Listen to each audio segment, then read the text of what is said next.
ನೀವು ಯಾವುದೇ ಪ್ರಶ್ನೆ ಪತ್ರಿಕೆಗಳನ್ನು ಬಿಡಿಸ್ಬೇಕಾದ್ರೆ ತಲೆಗೆ ಒಂದಿಷ್ಟು ವಿಷಯಗಳು ಇಟ್ಕೋಬೇಕು. ಇದು ಯಾವತ್ತೂ ಮರಿಬೇಡಿ, ನಾನು ಹೇಳ್ತೀನಿ ನೋಡಿ. ಏನಪ್ಪ ಅಂದರೆ PSI ಯಾವುದೇ ಕ್ವಶನ್ ಪೇಪರ್ ತಗೋರಿ. ಇದು ನನ್ನ ಮುಂದೆ PC ಕ್ವಶನ್ ಪೇಪರ್ ಇದೆ, ಡಿಸೆಂಬರ್ 10, 2023 ನಡೆದಿರುವಂಥದ್ದು. ಯಾಕಂದರೆ ಇದನ್ನು ಅನಾಲಿಸಿಸ್ ಮಾಡೋನಿದ್ದೀನಿ ನಾನು.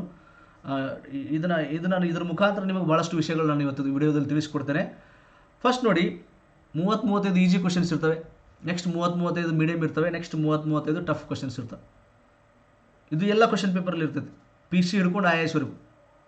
30-35 ಈಸಿ, 30-35 ಮೀಡಿಯಮು, ನೆಕ್ಸ್ಟ್ 30-35 ಟಫ್. ನೀವೇನು ಮಾಡಬೇಕು, ಈಸಿ ಇರೋವೆಲ್ಲ ಹಾಕೋಬೇಕು. ಫಸ್ಟ್ ಮೀಡಿಯಮ್ದಾಗ ಆದ್ರೆ ಅಲ್ಲೊಂದು 30-35 ಒಂದು 20-25 ಹಾಕೋಬೇಕು. ನೆಕ್ಸ್ಟ್ ಟಫ್ ಇದ್ದಲ್ಲಿ ಅಲ್ಲೊಂದು 10-15 ಹಾಕೊಂಡ್ರೆ ಸಾಕು.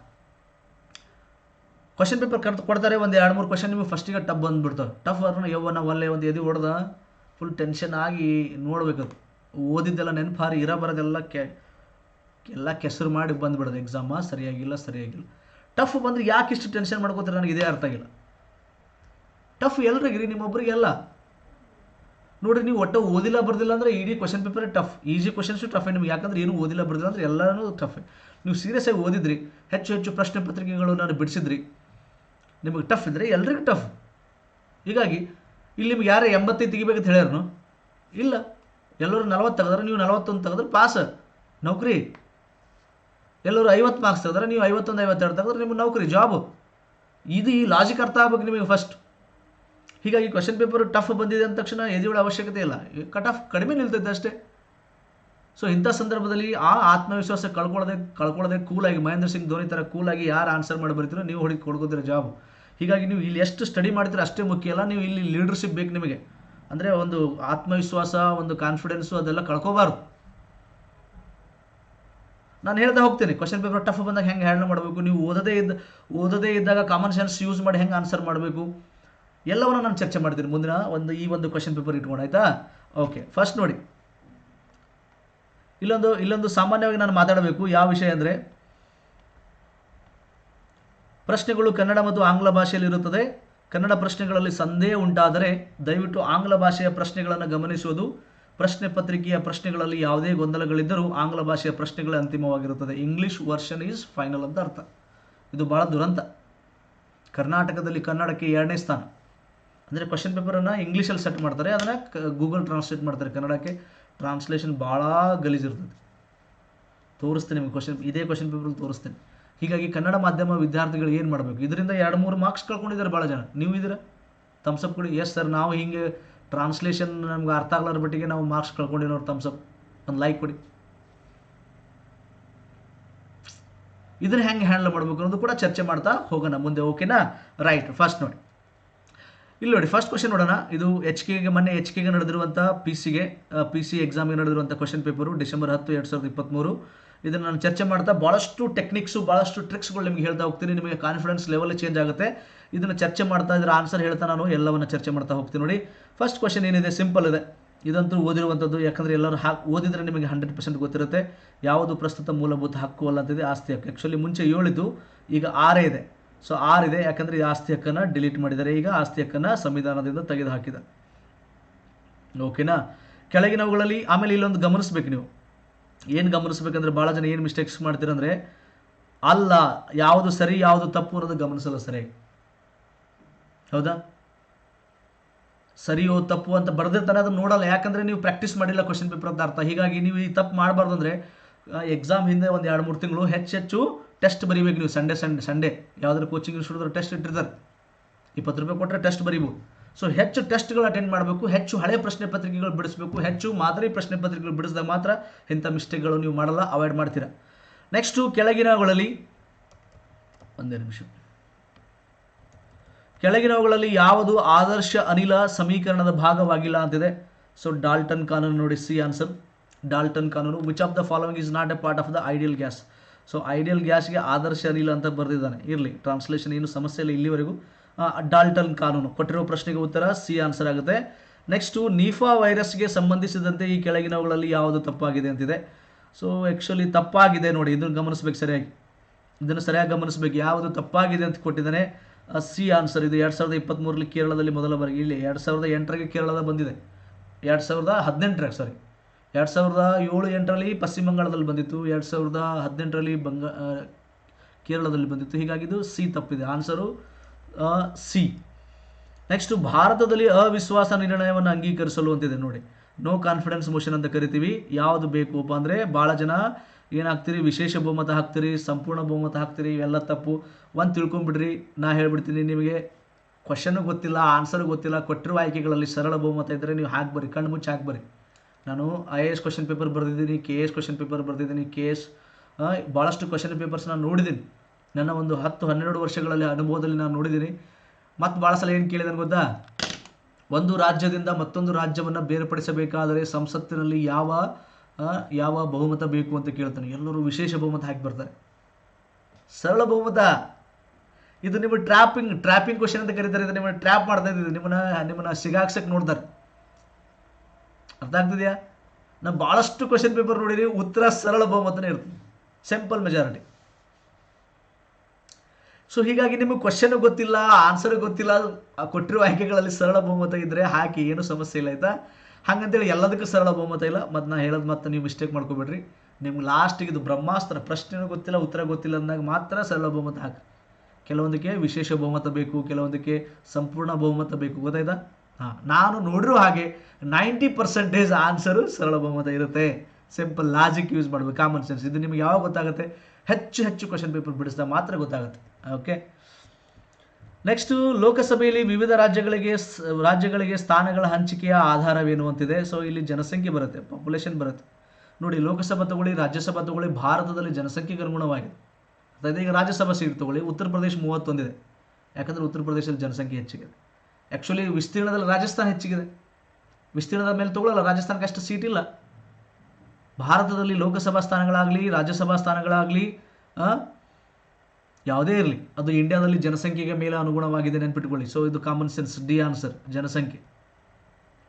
ನೆಕ್ಸ್ಟ್ 5 ಆಯ್ತಾ. ನೆಕ್ಸ್ಟ್ 6ನೇ ಕ್ವಶನ್, ಸಂಸತ್ತಿನ ಚುನಾವಣೆಗಳನ್ನು ನಡೆಸುವ ಸಂಪೂರ್ಣ ಪ್ರಕ್ರಿಯೆ, ಮೇಲ್ವಿಚಾರಣೆ, ನಿರ್ದೇಶನ ಮತ್ತು ನಿಯಂತ್ರಣವನ್ನು ಸಂವಿಧಾನದ ಯಾವ ವಿಧಿ ಅಡಿಯಲ್ಲಿ ಎಲೆಕ್ಷನ್ ಕಮಿಷನ್ ಆಫ್ ಇಂಡಿಯಾಗೆ ವಹಿಸಲಾಗಿದೆ ಅಂತಿದೆ. ಎಲೆಕ್ಷನ್ ಕಮಿಷನ್ ಆಫ್ ಇಂಡಿಯಾಗೆ ಸಂಬಂಧಪಟ್ಟ ವಿಧಿ 324. ನೀವು ಓದಿರ್ತೀರ, ಸಿಂಪಲ್ ಕ್ವಶನ್.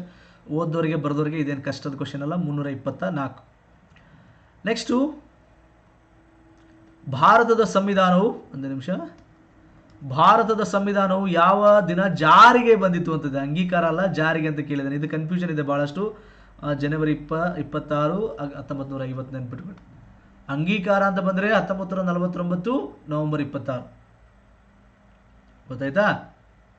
ಆದರೆ ಇಲ್ಲಿ ಜಾರಿಯಾಗಿದ್ದು, ಅನುಷ್ಠಾನ ಆಗಿದ್ದು ಅಂತ ಕೇಳಿದ್ರೆ ಸಿ ಆನ್ಸರ್. ಕೊಟ್ಟಿರುವ ಪ್ರಶ್ನೆಗೆ ಉತ್ತರ ಸಿ ನೋಡಿ. ನೆಕ್ಸ್ಟ್, ಸಾಮಾನ್ಯವಾಗಿ ಸಂಸತ್ತಿನ ಅಧಿವೇಶನದ ಮೊದಲ ವೇಳೆ ಅಂತಿದೆ. ಸೊ ಇಲ್ಲಿ ಮೊದಲ ವೇಳೆ ಅಂದರೆ ಪ್ರಶ್ನೆ ವೇಳೆ ಅಂತ ಬರುತ್ತೆ, ಕ್ವಶನ್ ಅವರ್ ಅಂತ ಬರುತ್ತೆ. ಸೊ ವಾಟ್ ಅಬೌಟ್ ಶೂನ್ಯ ವೇಳೆ, 0 ಅವರ್ ನೋಡಿ, ಇದ್ರ ಬಗ್ಗೆ ತಲೆ ಕೆಡಿಸ್ಕೋಬೇಡಿ.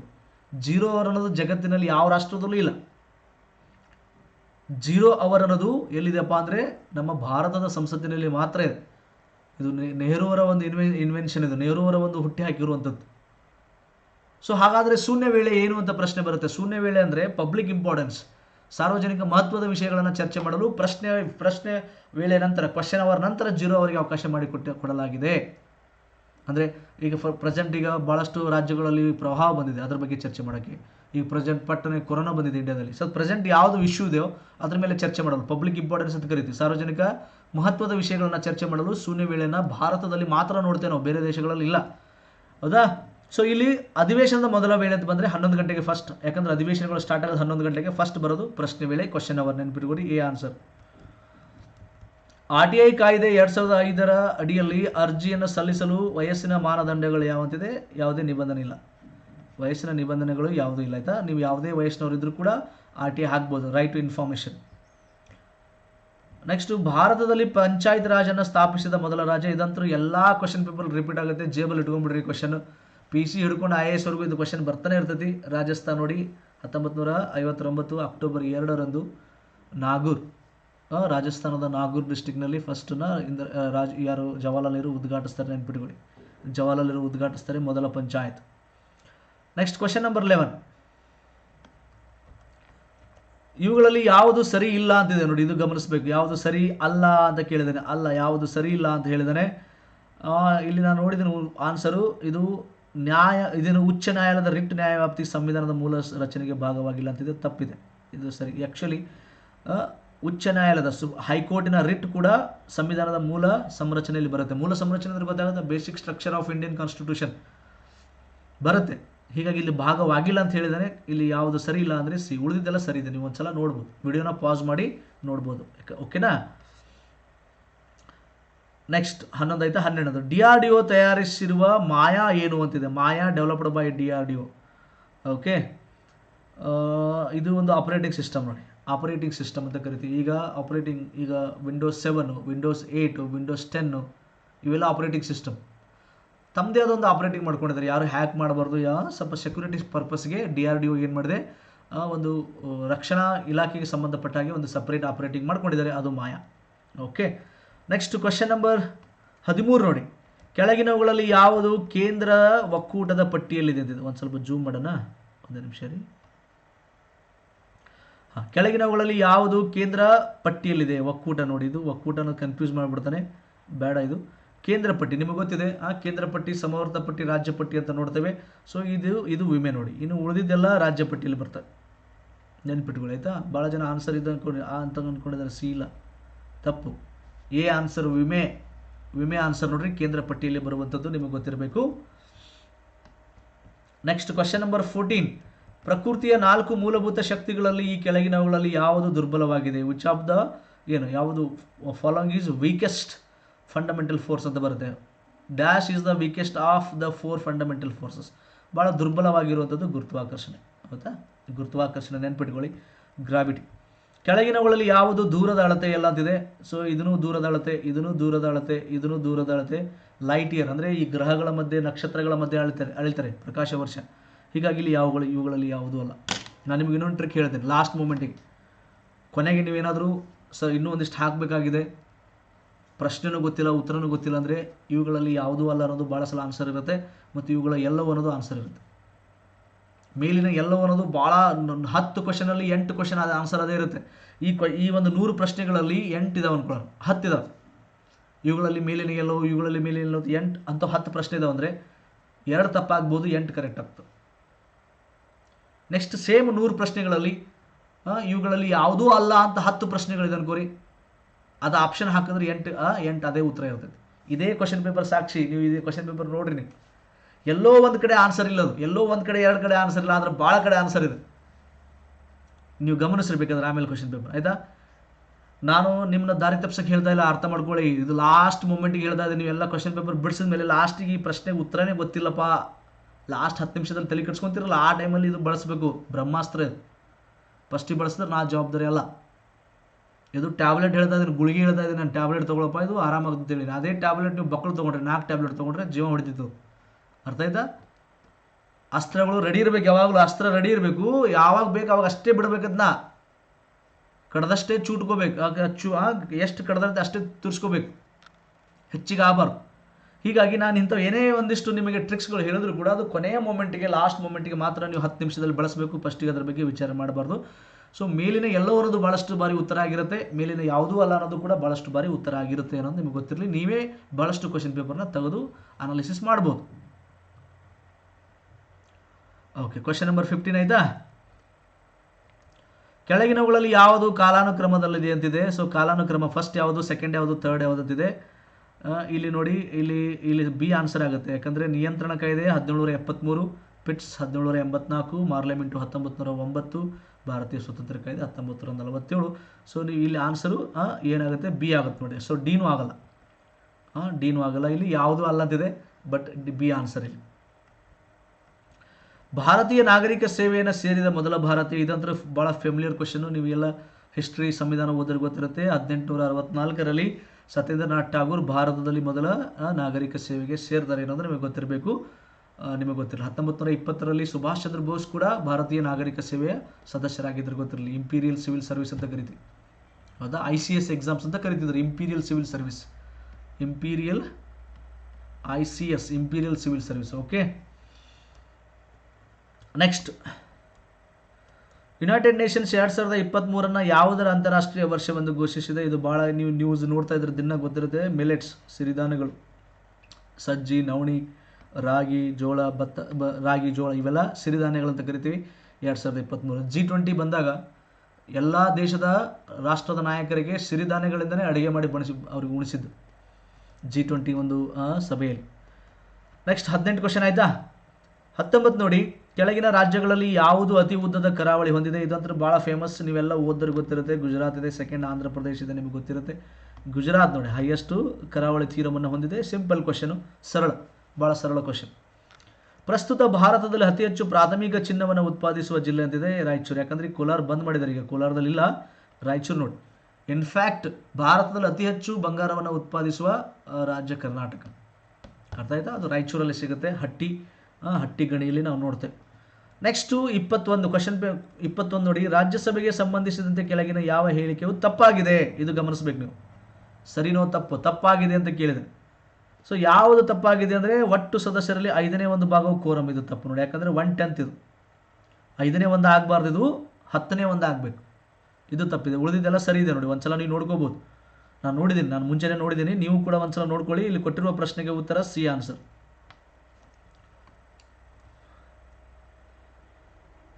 ಭಾರತೀಯ ಷೇರು ಮಾರುಕಟ್ಟೆ ವಿನಿಮಯದ ನಿಯಂತ್ರಕ ಅಂತಿದೆ, regulator of Indian stock market ಅಂತಿದೆ, ಸೆಬಿ ಅಂತಿದೆ, ಗೊತ್ತಿರಲಿ. Security exchange board of India ಅಂತ ಕರಿತೀವಿ. Security exchange board of India ಅಂತ ಕರಿತೀವಿ. ಓಕೆ, 1988ರಲ್ಲಿ ಸ್ಥಾಪನೆ ಆಯಿತು. ಮುಂದೆ 1992ರಲ್ಲಿ ಸಂವಿಧಾನಿಕ ಒಂದು ಶಾಸನಬದ್ಧ ಸಂಸ್ಥೆಯಾಗಿ ಸ್ಥಾಪಿಸಲಾಗುತ್ತದೆ. ಓಕೆ, 88ರಲ್ಲಿ ಸ್ಥಾಪನೆ, ಮುಂದೆ 92ರಲ್ಲಿ ಶಾಸನಬದ್ಧ ಸಂಸ್ಥೆ ಅಂತ ನಾವು ಕರಿತೀವಿ. ನೆಕ್ಸ್ಟ್ ISTRAC ಅಂತ ಬರುತ್ತೆ, ISRO tracking regulating and controlling centre ಅಂತ ಕರಿತೀವಿ. ಇದರ ಪ್ರಮುಖ ಜವಾಬ್ದಾರಿ ಏನಂತಿದೆ, ಎಲ್ಲ ಉಪಗ್ರಹ ಮತ್ತು ಉಡಾವಣಾ ವಾಹನಗಳ ಕಾರ್ಯಾಚರಣೆಗೆ ಟ್ರ್ಯಾಕಿಂಗ್ ಬೆಂಬಲವನ್ನು ಒದಗಿಸುತ್ತೆ. ಎಲ್ಲ ಟ್ರ್ಯಾಕ್ ಮಾಡಬೇಕಲ್ಲ, ಯಾವ ಸ್ಯಾಟಲೈಟ್ ಎಲ್ಲಿದೆ. ಸೊ ಹೀಗಾಗಿ ಅದಕ್ಕೆ ಆನ್ಸರ್ ಎ ಆಗುತ್ತೆ, ಇಸ್ರೋ ಎ ಆನ್ಸರ್. ಓಕೆ, ಇದು ಬೆಂಗಳೂರಲ್ಲಿದೆ, ಇದರ ಮುಖ್ಯ ಕಚೇರಿ, ಗೊತ್ತಿರಲಿ.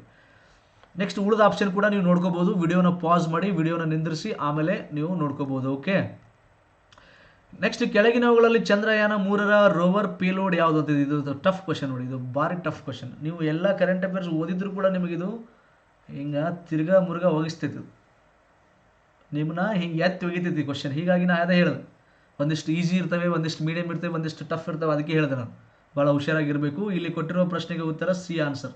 ಲೇಸರ್ ಪ್ರೇರಿತ ಸ್ಥಗಿತ ಸ್ಪೆಕ್ಟ್ರೋಸ್ಕೋಪ್ ಅಂತ ಬರುತ್ತೆ. Laser induced break down spectroscope. Actually ಇದಕ್ಕೆ ಟ್ರಾನ್ಸ್ಲೇಷನ್ ಪ್ರಾಬ್ಲಮ್ ಇದೆ ನೋಡಿ. ಇಲ್ಲಿ ಟ್ರಾನ್ಸ್ಲೇಷನ್ ಪ್ರಾಬ್ಲಮ್ ಇದ್ದಾಗ ಏನು ಮಾಡಬೇಕು ಸರ್ ಅಂತ ನಾನು ನೀವು ಪ್ರಶ್ನೆ ಕೇಳಿದ್ರೆ ನೋಡಿ, ನೀವು ಕನ್ನಡದಲ್ಲಿ ಜೊತೆಗೆ ಇಂಗ್ಲೀಷ್ ಶಬ್ದಗಳಿಗೂ ಕೂಡ ಗಮನ ಹರಿಸಬೇಕಾಗುತ್ತೆ.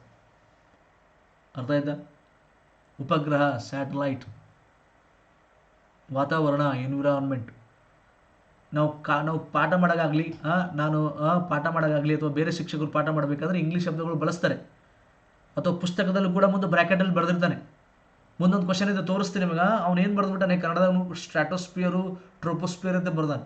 ಪರಿವರ್ತನಾ ವಲಯ, ಸಮೋಷ್ಣ ವಲಯ ಅಂತ ಬರದೇ ಇಲ್ಲ. ನಾನು ಮುಂದೆ ತೋರಿಸ್ತೀನಿ ಕ್ವಶನ್ ನಿಮಗೆ.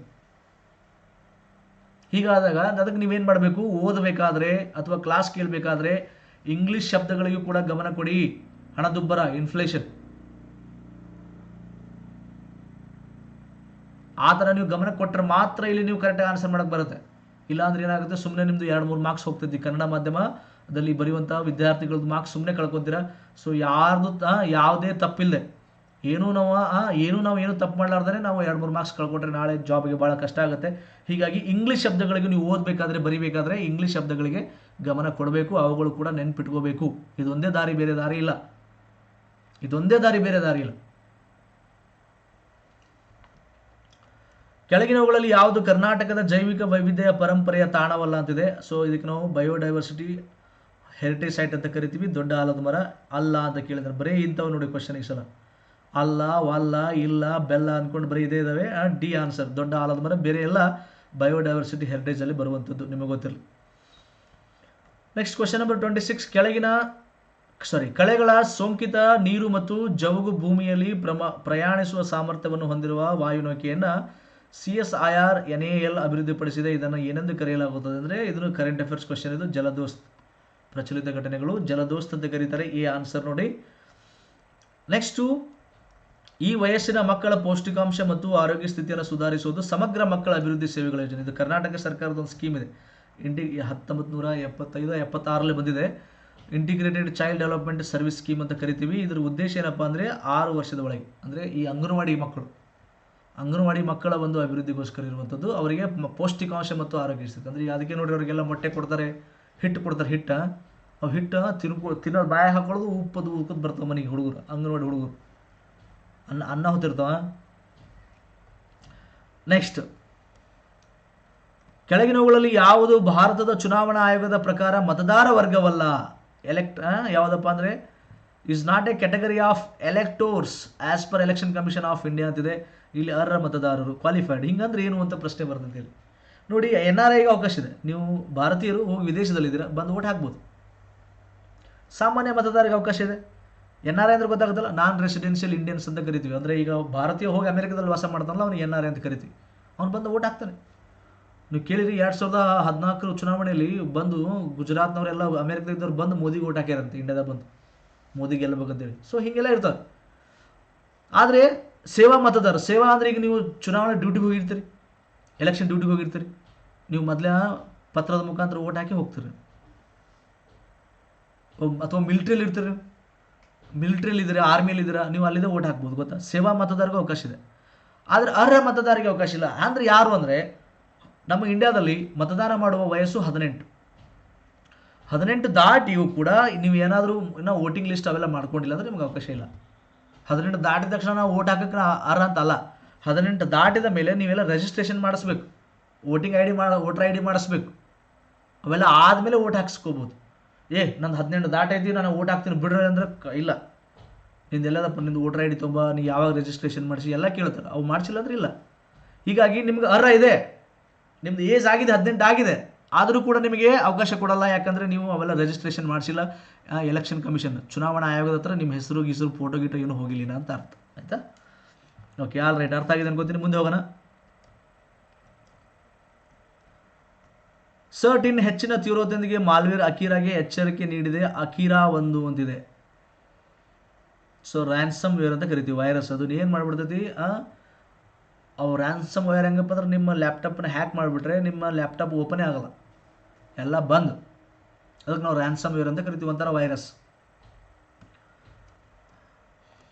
ನೆಕ್ಸ್ಟು, RBI ಆರಂಭಿಸಿರುವ ಡಿಜಿಟಲ್ ರೂಪಾಯಿ ಸಗಟು ಮತ್ತು ಡಿಜಿಟಲ್ ರೂಪಾಯಿ ರಿಟೇಲ್ ಇವುಗಳ ಯಾವುದರ ಪ್ರಾಯೋಗಿಕ ಯೋಜನೆಗಳು ಅಂತಿದೆ. ಓಕೆನಾ? ಇದು ಸೆಂಟ್ರಲ್ ಬ್ಯಾಂಕ್ ಡಿಜಿಟಲ್ ಕರೆನ್ಸಿ. ನೋಡಿ, ಆನ್ಸರ್ ಕರೆಂಟ್ ಅಫೇರ್ಸ್, ಪ್ರಚಲಿತ ಘಟನೆಗಳಲ್ಲಿ ಬರುವಂಥದ್ದು. ಆಮೇಲೆ ಈ ಕ್ವಶನ್ ಪೇಪರಲ್ಲಿ ಜಾಸ್ತಿ ಸೈನ್ಸ್ಗೆ ಸಂಬಂಧಪಟ್ಟ ಕ್ವಶನ್ಸ್ ಬಂದಿದೆ. ನೆಕ್ಸ್ಟ್ ಪಾಲಿಟಿ, ಸಂವಿಧಾನಕ್ಕೆ ಸಂಬಂಧಪಟ್ಟ ಕ್ವಶನ್ಸ್ ಬಂದಿದೆ, ಮತ್ತು ಹಿಸ್ಟ್ರಿಗೆ ಸಂಬಂಧಪಟ್ಟಂಗೆ ಜಾಸ್ತಿ ಕ್ವಶನ್ಸ್ ಬಂದಿದೆ. ಈ ಒಂದು ಕ್ವಶನ್ ಪೇಪರ್ಸಲ್ಲಿ ಜಾಸ್ತಿ ಸೈನ್ಸ್ ಆ್ಯಂಡ್ ಟೆಕ್ನಾಲಜಿ, ಸಂವಿಧಾನ ಮತ್ತು ಹಿಸ್ಟ್ರಿ ಬಿಟ್ಟರೆ ಕರೆಂಟ್ ಅಫೇರ್ಸು ಎಲ್ಲ ಸ್ವಲ್ಪ ಬಂದಿದೆ. ಓಕೆ, ಜುಲೈ 2023ರಲ್ಲಿ ಭಾರತ ಸರ್ಕಾರವು ಬಾಸ್ಮತಿ ಅಲ್ಲದ ಬಿಳಿ ಅಕ್ಕಿಯ ರಫ್ತನ್ನು ಯಾವುದಕ್ಕೋಸ್ಕರ ನಿಷೇಧಿಸಿದೆ? ಸೊ ಈಗ ಇಂಡಿಯಾ ಏನು ಮಾಡಿದೆ, ಬಾಸುಮತಿ ಬಿಟ್ಟು ಬೇರೆ ಅಕ್ಕಿನ ನಿಷೇಧ ಮಾಡಿದೆ. ಉದ್ದೇಶ ಏನಪ್ಪ ಅಂದರೆ ನಮ್ಮ ದೇಶದ ಗ್ರಾಹಕರಿಗೆ ಕಡಿಮೆ ಬೆಲೆ ಅಕ್ಕಿ ಕೊಡಬೇಕು. ಇಲ್ಲೇ ನಗಡು ಉತ್ಪತ್ತಿ ಆಗುತ್ತೆ ನಮ್ಮ ದೇಶದಲ್ಲಿ. ಹೌದಾ? ರಫ್ತು ನಿಂದಿಸ್ಬಿಟ್ಟು ನಾವು ಬೇರೆದವ್ರಿಗೆ ಕೊಡಂಗಿಲ್ಲ.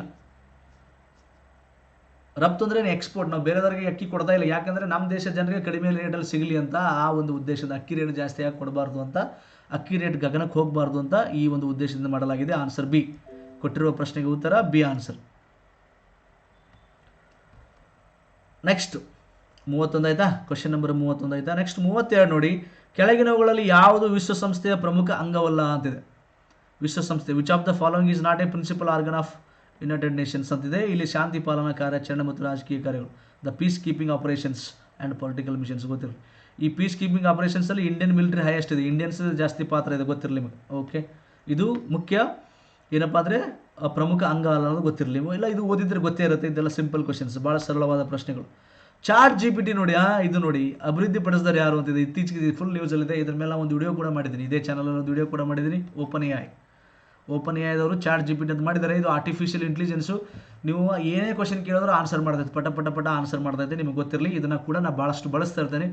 ಇದ್ರ ಮೇಲೆ ನಾನು ವಿಡಿಯೋಗಳು ಕೂಡ ಮಾಡಿದ್ದೀನಿ ನನ್ನ ಇದೇ ಯೂಟ್ಯೂಬ್ ಚಾನಲಲ್ಲಿ.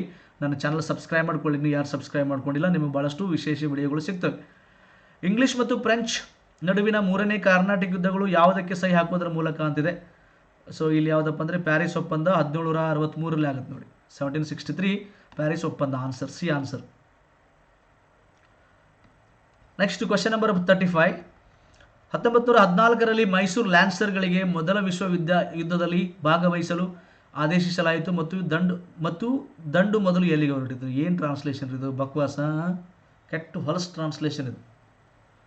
ಇನ್ 19 ನೋಡಿ ಇಂಗ್ಲೀಷಲ್ಲಿ ಕರೆಕ್ಟ್ ಇದೆ. In 1914 Mysore lancers were order to take part in world war 1 and were marched first 2 ಅಂತಿದೆ. Answer D Egypt. ಅದರ ಟ್ರಾನ್ಸ್ಲೇಷನ್ ಎಷ್ಟು ಖರಾಬ್ ಇದೆಯಲ್ಲ, ಭಾರಿ ಬೇಜಾರಾಗುತ್ತೆ. ಲ್ಯಾನ್ಸರ್ಸ್ ನೋಡಿ ಕನ್ನಡದಲ್ಲಿ ಅದೇ ಕೊಟ್ಟಾನೆ. ಲ್ಯಾನ್ಸರ್ ಅಂದ್ರೆ ಏನು ಗೊತ್ತೇ ಇಲ್ಲ. ಲ್ಯಾನ್ಸರ್ಸ್ ಅಂದ್ರೆ ಗೊತ್ತೇ ಇಲ್ಲ, ಕನ್ನಡದಾಗ ಅದೇ ಬರೆದು ಬಿಟ್ಟ. ಲ್ಯಾನ್ಸರ್ಸ್ ಅಂದ್ರೆ ಅಶ್ವದಾಹಿಗಳು ಅಂತ.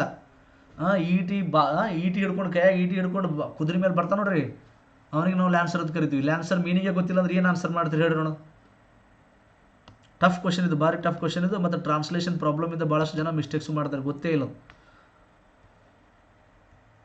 ನೆಕ್ಸ್ಟ್, ಹೆಣ್ಣು ಮಗು ಜನಿಸಿದ ನಂತರ ಅದನ್ನು ಕೊಲ್ಲುವ ಅಮಾನವೀಯ ಪದ್ಧತಿನ ಏನೆಂದು ಕರೆಯಲಾಗುತ್ತದೆ. ನಾನು ಭಾಳ ಜನ ಸ್ಟೂಡೆಂಟ್ಸಿಗೆ ಕೇಳಿನಿ, ಶಿಶು ಇದು ಭ್ರೂಣ ಹತ್ಯೆ ಹಾಕಿನ ಆನ್ಸರ್ ಅಲ್ಲ, ಬಿ ಆನ್ಸರ್ ಶಿಶು ಹತ್ಯೆ. ಭಾಳ ಜನ ನೀವು ಹಾಕಿರ್ತೀರಾ, ಭ್ರೂಣ ಹತ್ಯೆ ಹಾಕಿರ್ತೀರಿ. ಶಿಶು ಹತ್ಯೆ, ಶಿಶು ಅಂದ್ರೆ ಏನು, ಹುಟ್ಟಿದ ದಿನದಿಂದ ಮುಂದೆ 1 ವರ್ಷದ ಒಳಗಿನ ಮಗುವಿಗೆ ನಾವು ಶಿಶು ಅಂತ ಕರಿತೀವಿ, ಇನ್ಫ್ಯಾಂಟ್. ಆ 1 ವರ್ಷದಲ್ಲಿ ಅಂದರೆ ಹುಟ್ಟಿದ ತಕ್ಷಣ ಮುಂದೆ 1 ವರ್ಷದ ಒಳಗಾಗಿ ಸತ್ತರೆ ಅವುಗಳಿಗೆ ನಾವು ಇನ್ಫ್ಯಾಂಟ್ ಮಾರ್ಟಾಲಿಟಿ ರೇಟ್ ಅಂತ ಕರಿತೀವಿ.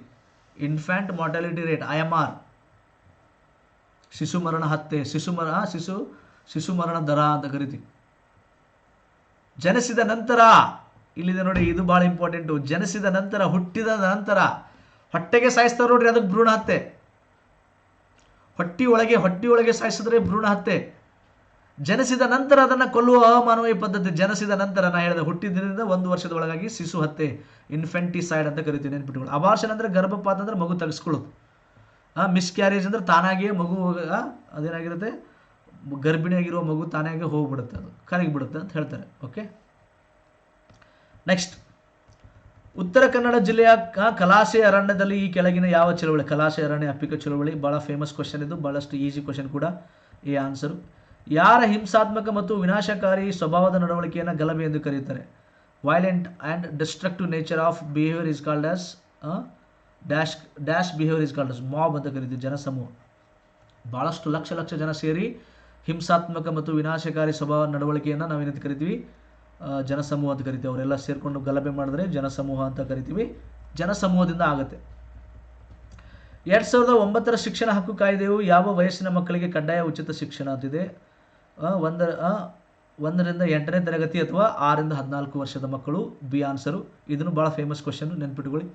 86ನೇ ರೈಟ್ 2002 86ನೇ ಸಂವಿಧಾನ ತಿದ್ದುಪಡಿ ಪ್ರಕಾರ ಇದನ್ನು ಮೂಲಭೂತ ಹಕ್ಕನ್ನಾಗಿ ಮಾಡಲಾಗಿದೆ, ನೆನ್ಪಿಟ್ಕೊಳ್ಳಿ, ಕಡ್ಡಾಯ ಮಾಡಲಾಗಿದೆ.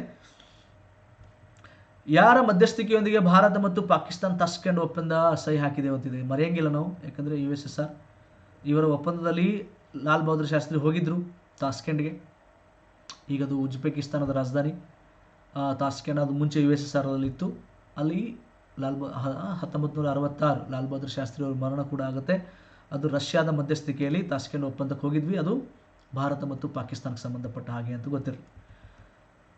1891ರಲ್ಲಿ ಮೊದಲ ಬಾರಿಗೆ ನಡೆದ ಮೈಸೂರು ಸಿವಿಲ್ ಸರ್ವಿಸ್ ಪರೀಕ್ಷೆಗಳನ್ನು ಯಾವ ದಿವಾನರತ್ತಿದೆ. ಶೇಷಾದ್ರಿಯರ್. ಅತ್ಯಂತ ಹೆಚ್ಚಿನ ಸಮಯಕ್ಕೆ ದಿವಾನರಾಗಿ ಕೆಲಸ ಮಾಡಿದಂಥ ಶೇಷಾದ್ರಿ ಅಯ್ಯರ್ ಅವರು ಸಿವಿಲ್ ಸರ್ವಿಸನ್ನು ಸ್ಟಾರ್ಟ್ ಮಾಡ್ತಾರೆ ಮೈಸೂರಲ್ಲಿ ಅನ್ನೋದು ನಿಮಗೆ ಗೊತ್ತಿರಲಿ.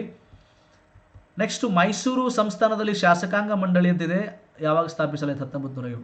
ನೋಡಿ, ಇಲ್ಲಿ ಮೈಸೂರು ಸಂಸ್ಥಾನ ಮೇಲೆ ಕ್ವಶನ್ಸ್ ಎಷ್ಟು ಬಂದಿದೆ, ಅರ್ಥ ಆಗ್ತಿದೆಯಾ? ಶೇಷಾದ್ರಿ ಅಯ್ಯರ್ ಕ್ವಶನು, ಮೈಸೂರು ಸಂಸ್ಥಾನಕ್ಕೆ ಸಂಬಂಧಪಟ್ಟಂಗೆ ಇಲ್ಲಿ 2-3 ಕ್ವಶನ್ಸ್ ಬಂದಿದೆ. ಹೀಗಾಗಿ ಮೈಸೂರು ಸಂಸ್ಥಾನದ ಮೇಲೆ ಕರ್ನಾಟಕದ ಪ್ರಶ್ನೆ ಪತ್ರಿಕೆಗಳಲ್ಲಿ ಹೆಚ್ಚಿಗೆ ಸ್ಥಾನ ಇದೆ. ಶುದ್ಧೀಕರಣ ಆಚರಣೆ ಯಾವ ಸಮಾಜದ ಮುಖ್ಯ ಚಟುವಟಿಕೆ ಆಗಿತ್ತು. ಆರ್ಯ ಸಮಾಜ. ದಯಾನಂದ ಸರಸ್ವತಿ 1875ರಲ್ಲಿ ಸ್ಥಾಪನೆ ಮಾಡಿದ್ದಾರೆ. ಆರ್ಯ ಸಮಾಜದ ಮುಖ್ಯ ಚಟುವಟಿಕೆ ಶುದ್ಧೀಕರಣ ಅಂತ ಕರಿತೀವಿ, ಪ್ಯೂರಿಫಿಕೇಶನ್, ರಿಚುವಲ್ ಅಂತ ಕರಿತೀವಿ. Next, question number 44. ಕ್ಯಾನ್ಸರ್ನ ಉಷ್ಣವಲಯವು ಯಾವ ಪ್ರದೇಶ. ನೋಡ್ರಿ, ಏನಿದೆ ಕ್ಯಾನ್ಸರ್ನ ಉಷ್ಣವಲಯ ಅಂತ ಕರಿ, ಏನು ಟ್ರಾಫಿಕ್ ಆಫ್ ಕ್ಯಾನ್ಸರ್ಗೆ ಏನಂತ ಕರಿತೀವಿ, ಕರ್ಕಾಟಕ ಸಂಕ್ರಾಂತಿ ಇರುತ್ತೆ ರೀ. ಇದು ಕ್ಯಾನ್ಸರ್ನ ಉಷ್ಣವಲಯದಿಂದ ಕನ್ನಡ ಮೀಡಿಯಂ ಹುಡುಗಿ ಏನು ತಿಳ್ಕೊಬೇಕಿದ. ಟ್ರಾಪಿಕ್ ಆಫ್ ಕ್ಯಾನ್ಸರ್ ಅಂದರೆ ಕರ್ಕಾಟಕ ಸಂಕ್ರಾಂತಿ ಇರುತ್ತಾ. ಈ ಟ್ರಾನ್ಸ್ಲೇಷನ್ ದೊಡ್ಡ ಪ್ರಾಬ್ಲಮ್ ಇದೆ, ಅದಕ್ಕೆ ನಾನು ದಯವಿಟ್ಟು ಹೇಳ್ತೀನಿ, ನಿಮ್ಗೆ ಗೊತ್ತಿರಬೇಕು. ಕರ್ಕಾಟಕ ಸಂಕ್ರಾಂತಿ ಇರುತ್ತಾ ಅಂದರೆ ಟ್ರಾಪಿಕ್ ಆಫ್ ಕ್ಯಾನ್ಸರ್, ಮಕರ ಸಂಕ್ರಾಂತಿ ಅಂತ ಇರುತ್ತಾ ಅಂದರೆ ಟ್ರಾಪಿಕ್ ಆಫ್ ಕ್ಯಾಪ್ರಿಕಾನ್. ದಯವಿಟ್ಟು ಹೆಸರು ನೆನಪಿಟ್ಕೊಳ್ಳಿ, ನಿಮ್ಮ ಒಳ್ಳೆಯದಕ್ಕೆ ನಾನು ಹೇಳ್ತಾ ಇದ್ದೀನಿ. ಪುಸ್ತಕದಲ್ಲಿ ಬರೆದಿರ್ತಾನೆ, ಮುಂದೆ ಬ್ರ್ಯಾಕೆಟ್ನೇ ಬರೆದಿರ್ತಾನೆ ಇಂಗ್ಲೀಷ್ ಶಬ್ದಗಳು, ಅವನ್ನ ಗಮನಿಸಿ ಭಾಳಷ್ಟು ನೆನ್ಪಿಟ್ಕೊಳ್ಳಿ, ಇಲ್ಲಾಂದರೆ ಭಾಳ ಕಷ್ಟ ಆಗುತ್ತೆ. ಅರ್ಥ ಆಯ್ತಾ?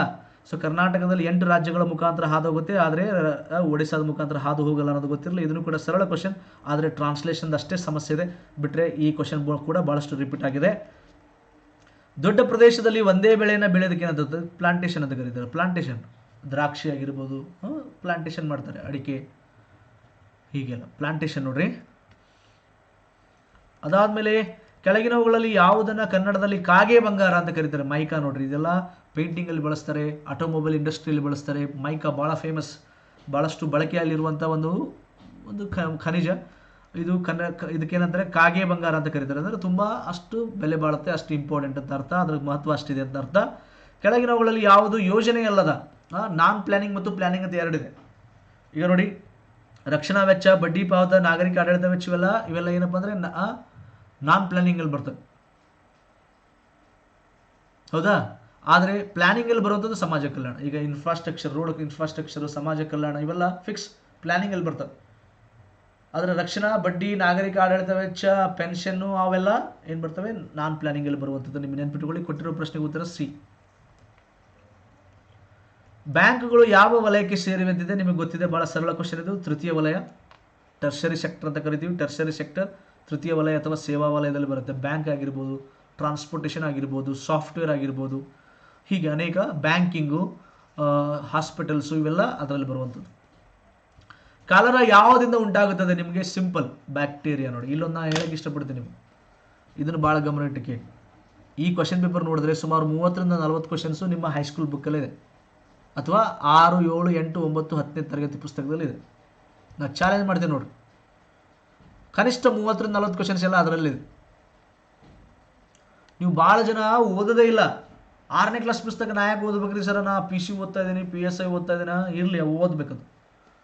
ದೊಡ್ಡ ದೊಡ್ಡ ಪುಸ್ತಕ ಬಿಡ್ರಿ, ಅದು ಆಮೇಲೆ ಓದಾಕತ್ರಿ. ಸರ್ಕಾರಿ ಪರೀಕ್ಷೆ, ಸರ್ಕಾರಿ ಪುಸ್ತಕಗಳಿಗೆ ಹೆಚ್ಚಿಗೆ ಮಹತ್ವ ಇರುತ್ತೆ. ನಾ ಮತ್ತೆ ಹೇಳ್ತಾ ಇದ್ದೀನಿ, 6, 7, 8, 9, 10ನೇ ತರಗತಿ ಪುಸ್ತಕಗಳ ಪೂರ್ತಿ ಅರ್ದು ಕುಡಿರಿ. ಯಾವ ಪೇಜಲ್ಲಿ ಏನಿದೆ ಅಂತ ನಿಮಗೆ ಗೊತ್ತಿರಬೇಕು. ಅದರಿಂದ ನಿಮಗೆ 30-40 ಪ್ರಶ್ನೆಗಳು ಹೆಲ್ಪ್ ಆಗುತ್ತೆ. ಇದು ಒಂದೇ ಕ್ವಶನ್ ಪೇಪರ್ ಅಲ್ಲ, ಎಲ್ಲ ಪ್ರಶ್ನೆ ಪತ್ರಿಕೆಯಲ್ಲಿ ಫಿಕ್ಸ್. ಅರ್ಥ ಆಗ್ತಿದೆಯಾ? ಹೈಸ್ಕೂಲ್ ಪುಸ್ತಕ ಭಾಳ ಇಂಪಾರ್ಟೆಂಟ್. ನೆಕ್ಸ್ಟು, ಹರಿಹರ ಮತ್ತು ಬುಕ್ಕ ಯಾವ ರಾಜವಂಶಕ್ಕೆ ಸೇರಿದಿರುತ್ತದೆ? ಸಂಗಮ, ಸಾಳುವ, ತುಳುವ, ಅರಿಬೀಡು. ನಿಮಗೆ ಗೊತ್ತಿದೆ. ಫಸ್ಟ್ ಮಂದನ, ಸಂಗಮ, ನೆಕ್ಸ್ಟ್ ಸಾಳುವ, ನೆಕ್ಸ್ಟ್ ತುಳುವ, ಅರಿಬೀಡು ಲಾಸ್ಟಿಗೆ. ಸೊ ಹಕ್ಕ ಬುಕ್ಕ ಸ್ಥಾಪಕರು, ಸಂಸ್ಥಾಪಕರು, ಸಂಗಮ. ಸಹಜ ಕ್ವಶನ್, ಭಾಳ ಸಿಂಪಲ್ ಕ್ವಶನ್. ಕೆಳಗಿನವುಗಳಲ್ಲಿ ಯಾವುದು ಭಾರತದ ಅತ್ಯಂತ ದೊಡ್ಡ ಏಕಶಿಲಾ ಬೆಟ್ಟವಾಗಿದೆ? ಮಧುಗಿರಿ ಬೆಟ್ಟ, ತುಮಕೂರು ಜಿಲ್ಲೆಯಲ್ಲಿ ಬರುವಂಥದ್ದು. ಇದನ್ನು ಕೂಡ ಭಾಳ ಸರಳ ಕ್ವಶನು, ತುಂಬ ರಿಪೀಟೆಡ್ ಕ್ವಶನ್ ಕೂಡ. ಮೋಹನ ತರಂಗಿಣಿ ಯಾರು ಬರೆದಿದ್ದಾರೆ ಅಂದರೆ ಕನಕದಾಸರು ಬರೆದಿರುವಂಥದ್ದು. ಭಾಳ ಸರಳ ಕ್ವಶನ್, ರಿಪೀಟೆಡ್ ಕ್ವಶನ್.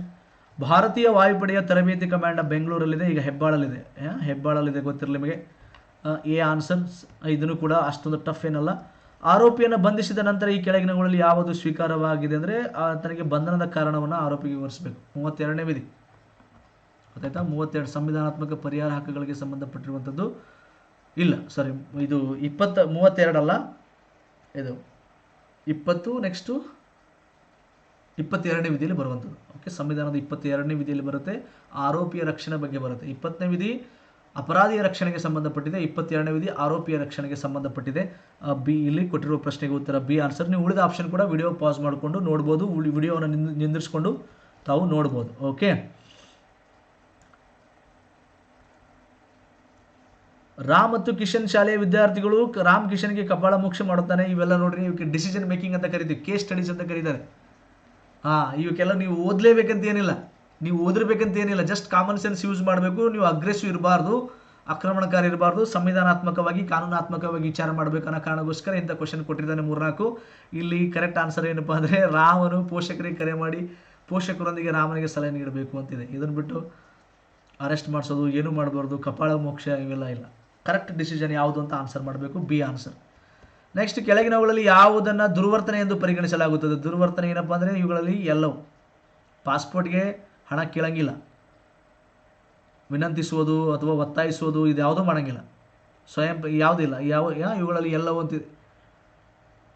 ದುರ್ವರ್ತನೆ, ಎಲ್ಲವೂ ದುರ್ವರ್ತನೆ ಇದಾವೆ. 3 ಇವೆಲ್ಲವೂ ದುರ್ವರ್ತನೆ ಅಂತ ಪರಿಗಣಿಸಲಾಗುತ್ತದೆ. ಎಲ್ಲವೂ, ಮೇಲಿನ ಎಲ್ಲವೂ ಕರೆಕ್ಟ್ ಉತ್ತರ ನೋಡಿ.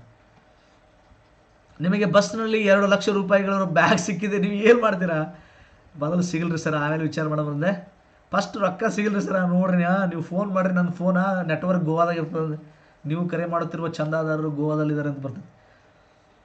ಅದರ ಮಾಲೀಕರನ್ನ ಹುಡುಕಿ ಸಿಗದಿದ್ದರೆ ಇಲ್ಲ ಮಾಡಂಗಿಲ್ಲ. ಈ ಥರ ಯಾರನ್ನೂ ಕೇಳದೆ ಮನೆಗೆ ತೆಗೆದುಕೊಂಡು ಹೋಗಿ ಅದನ್ನು ಮಾಡಂಗಿಲ್ಲ. ರಸ್ತೆಯಲ್ಲಿರೋ ಭಿಕ್ಷಕರೇ ಅದನ್ನು ಮಾಡಂಗಿಲ್ಲ. ಇವುಗಳಲ್ಲಿ ಯಾವುದು ಅಲ್ಲ ಅಂತಿದೆ. ಸೊ ಅದನ್ನು ಪೊಲೀಸರಿಗೆ ಒಪ್ಪಿಸ್ಬೇಕಂತ ಬರ್ತೈತಿ. 2 ಲಕ್ಷ ರೂಪಾಯಿ ಕೊಟ್ಟರೆ ಪೊಲೀಸರಿಗೆ ಒಪ್ಪಿಸಿ ಹುಡುಕಿಸಿ ಅವರಿಗೆ ತಲುಪಿಸ್ಬೇಕಂತ ಬರ್ತೈತಿ. ಇಲ್ಲಿ ಇವುಗಳಲ್ಲಿ ಯಾವುದೂ ಅಲ್ಲ, ಡಿ ಆನ್ಸರ್ ಆಗುತ್ತೆ. ಭಾರತೀಯ ನಾಗರಿಕ ಸುರಕ್ಷಾ ಸಂಹಿತೆ ಮಸೂದೆಯನ್ನು ಯಾವುದರ ಬದಲಿಗೆ ಅಂತಿದೆ? CRPC ನೋಡ್ರಿ, ಇದು ಕ್ರಿಮಿನಲ್ ಪ್ರೊಸೀಜರ್ ಕೋಡ್. ಇದ್ರ ಬದಲಿಗೆ ಬಂದಿದೆ ಏನಂದರೆ ಭಾರತೀಯ ನಾಗರಿಕ ಸುರಕ್ಷಾ ಸಂಹಿತಾ ಬಿಲ್ ಅನ್ನು ತಗೊಂಡು ಬಂದಿದ್ದಾರೆ CRPC ವಿರುದ್ಧ. ಇದು ಕರೆಂಟ್ ಅಫೇರ್ಸ್, ಪ್ರಚಲಿತ ಘಟನೆಗಳು ಗೊತ್ತಿರಲಿ. ಹುಲಿ ಯೋಜನೆಗೆ 50 ವರ್ಷಗಳು ತುಂಬಿದೆ. ಅದರ ಸ್ಮರಣಾರ್ಥ ಕರ್ನಾಟಕದಲ್ಲಿ ನಡೆದ ಕಾರ್ಯಕ್ರಮದಲ್ಲಿ ಭಾರತದ ಪ್ರಧಾನಮಂತ್ರಿಯವರು ಯಾವುದಕ್ಕೆ ಚಾಲನೆ ನೀಡಿದ್ದಾರೆ ಅಂದರೆ ಇದು ನೋಡ್ರಿ, ಬಿಗ್ ಕ್ಯಾಟ್ ಅಲಯನ್ಸ್. ಇವೆಲ್ಲ ಹುಲಿ, ಸಿಂಹ, ಚಿರತೆಗೆಲ್ಲ ನಾವು ಬಿಗ್ ಕ್ಯಾಟ್ ಅಂತ ಕರಿತೀವಿ. ಇಲ್ಲಿ ನೋಡ್ರಿ ಟ್ರಾನ್ಸ್ಲೇಷನ್ ಏನು ಅತಿ ವೈಡೂರ್ಯ ಅಂತ. ಏನ್ರಿ ಇದು? ಈ ಶಬ್ದ ಕೇಳಿದ್ರಿ ಎಲ್ಲರ? ಈ ಶಬ್ದ ನೋಡಿದ್ರೆ ಯಾಕೋ ವಾಂತಿ ಬರಾಗತ್ತೈತೆ. ಟ್ರಾನ್ಸ್ಲೇಷನ್ ಭಾಳ ಸಮಸ್ಯೆ ಇದೆ. ಅದಕ್ಕೆ ನಾನು ಹೇಳಿದ್ದು ಇಂಗ್ಲೀಷ್ ಶಬ್ದಗಳಿಗೆ ಮಹತ್ವ ಕೊಡಿ. PM ವಿಶ್ವಕರ್ಮ ಯೋಜನೆಯ ಅಡಿಯಲ್ಲಿ ಯಾವ ಜನಸಂಖ್ಯೆಯನ್ನು ಗುರುತಿಸಲಾಗಿದೆ? ಇದು ಇತ್ತೀಚೆಗೆ ನರೇಂದ್ರ ಮೋದಿ ಘೋಷಣೆ ಮಾಡಿದರೆ. ಈ ಬಡಿಗರು, ಕುಂಬಾರರು ಇದ್ದಾರಲ್ಲ ಅವರಿಗೆಲ್ಲ, ಸಾಂಪ್ರದಾಯಿಕ ಶಿಲ್ಪಿ ಮತ್ತು ಕುಶಲಕರ್ಮಿಗಳಿಗೆ ಲೋನ್ ಕೊಡ್ತಾರೆ ಈ ಯೋಜನೆ ಅಡಿಯಲ್ಲಿ ಕಡಿಮೆ ಬಡ್ಡಿ ದರದಲ್ಲಿ. ನೆಕ್ಸ್ಟ್, ಇವುಗಳಲ್ಲಿ ಯಾವುದು ತಪ್ಪು ಅಂತಿದೆ? ಸೊ ಯಾವುದೂ ತಪ್ಪಿಲ್ಲ, ಇವುಗಳಲ್ಲಿ ಯಾವುದೂ ಇಲ್ಲ, ಎಲ್ಲವೂ ಸರಿ ಇದೆ. D answer. ಇವುಗಳಲ್ಲಿ ಯಾವುದಿಲ್ಲ ಹೇಳಿಲ್ಲ. ಮೇಲಿನ ಎಲ್ಲವೂ, ಮೇಲಿನ ಯಾವುದೂ ಅಲ್ಲ. ಭಾಳಷ್ಟು ಆನ್ಸರ್ ಇರುತ್ತೆ ಅಂತ ಹೇಳಿನಿ, ಈಗ ಪ್ರೂವ್ ಆಗ್ತಾಯಿದೆ ನೋಡ್ರಿ.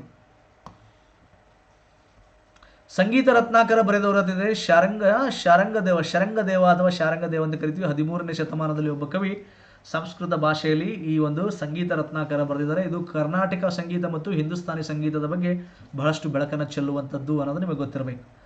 ಕರ್ನಾಟಕ ಸರ್ಕಾರವು ಮಾನವೀಯ ಕಾರ್ಯಗಳಲ್ಲಿ ಸಕ್ರಿಯವಾಗಿ ತೊಡಗಿಸಿಕೊಂಡವರಿಗೆ ಈ ಕೆಳಗಿನ ಬಸವ ಪುರಸ್ಕಾರ. ಈಸಿ ಕ್ವಶನ್, ನೀವು ಪ್ರಚಲಿತ ಘಟನೆಗಳು ಓದ್ತಿದ್ರೆ ಗೊತ್ತಿರುತ್ತೆ. ಇಲ್ಲಿ ಒಂದಿಷ್ಟು ಮೆಂಟಲ್ ಎಬಿಲಿಟಿಗೆ ಸಂಬಂಧಪಟ್ಟ ಒಂದು 8-9 ಪ್ರಶ್ನೆಗಳು ಬಂದಿದೆ ನೋಡಿ. 64ನೇ ಕ್ವಶನ್ಗೆ ಸಿ ಆನ್ಸರ್. ಓಕೆ, ನಾನು ಜಸ್ಟ್ ಡೈರೆಕ್ಟ್ ಆನ್ಸರ್ ಹೇಳ್ಬಿಡ್ತೀನಿ, ನೀವು ಆಮೇಲೆ ಸಾಲ್ವ್ ಮಾಡ್ಕೊಳ್ಳಿ. ಇದನ್ನು ಸಾಲ್ವ್ ಮಾಡಲ್ಲ, ಸಿಂಪಲ್ ಇದೆ, ಭಾಳ ಸಿಂಪಲ್ ಕ್ವಶನ್ಸು. ಇಲ್ಲಿ ಕ್ವಶನ್ ಏನಿದೆ, ಹೇಳಿಕೆಗಳಿದೆ. 65ನೇ ಕ್ವಶನ್ಗೆ ಇಲ್ಲಿ ಬಿ ಆನ್ಸರ್. 65ಗೆ ಬಿ ಆನ್ಸರ್ ನೋಡಿ. ನನಗೆ ಇದಕ್ಕೆ ಎಕ್ಸ್ಪ್ಲನೇಷನ್ನ ನಾನು ಮಾಡಲ್ಲ, ಜಸ್ಟ್ ನೀವು ನೋಡ್ತಾ ಹೋಗಿ. ಬೆಳಿಗ್ಗೆ ಸೂರ್ಯೋದಯದ ನಂತರ ಎಕ್ಸ್ ಕಂಬದ ಎದುರಿಗೆ ಮುಖ ಮಾಡಿ ನಿಂತಿದ್ದನು. ಕಂಬದ ನೆರಳು ನಿಖರವಾಗಿ ಅವನ ಬಲಕ್ಕೆ ಬಿದ್ದಿತು. ಎಕ್ಸ್ ಯಾವ ದಿಕ್ಕಿನಲ್ಲಿ ನಿಂತಿದ್ದಾನೆ ಅಂತಿದೆ ಕೊಟ್ಟಿರುವ ಪ್ರಶ್ನೆಯು. ನಾನು ಸ್ಪೀಡಾಗಿ ಹೇಳ್ತಾ ಇದ್ದೀನಿ, ಯಾಕಂದ್ರೆ 100 ಪ್ರಶ್ನೆಗಳಿದೆಯಲ್ಲ, ಅದಕ್ಕೆ ಸ್ವಲ್ಪ ಸ್ಪೀಡ್ ಹೇಳ್ತಾ ಇದ್ದೀನಿ. ನೀವು ವಿಡಿಯೋ ಪಾಸ್ ಮಾಡಿಕೊಂಡು ಆಮೇಲೆ ಪೂರ್ತಿ ಕ್ವಶನ್ ಓದ್ಕೊಳ್ಳಿ, ಆಯಿತಾ? D answer. ಇದಕ್ಕೆ ಡಿ ಆನ್ಸರು ಸಾಲ್ವ್ ಮಾಡ್ಕೊಳ್ಳಿ. ನೆಕ್ಸ್ಟು, ರಾಮ್ ಕಿಶನ್ಗಿಂತ ಹಿರಿಯ, ಮಂಜು ಸಂತೋಷಗಿಂತ ಕಿರಿಯ, ರಮೇಶ್ ಮಂಜುಗಿಂತ ಹಿರಿಯ, ಆದರೆ ಕಿಶನ್ಗಿಂತ ಕಿರಿಯ.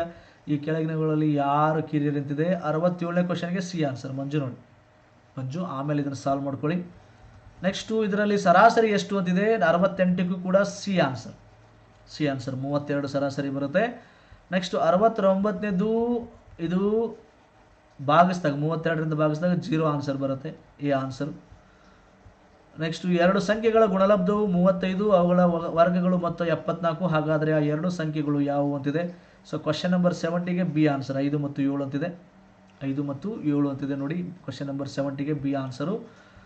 6 ಬಾರಿ ಒಂದು ಸಂಖ್ಯೆಯನ್ನು 10ರಿಂದ ಕಡಿಮೆ ಮಾಡಿದರೆ ಅದು 50ಕ್ಕೆ ಸಮವಾಗುತ್ತದೆ. ಆ ಸಂಖ್ಯೆ ಯಾವುದು ಅಂತಿದೆ. 71ಕ್ಕೆ ಸಿ ಆನ್ಸರ್ ಇದೆ ನೋಡಿ, 10 ಇದೆ ಆನ್ಸರು. ಕ್ವಶನ್ ನಂಬರ್ 71ಗೆ ಆನ್ಸರ್ ಯಾವುದಪ್ಪ ಅಂದರೆ ಸಿ.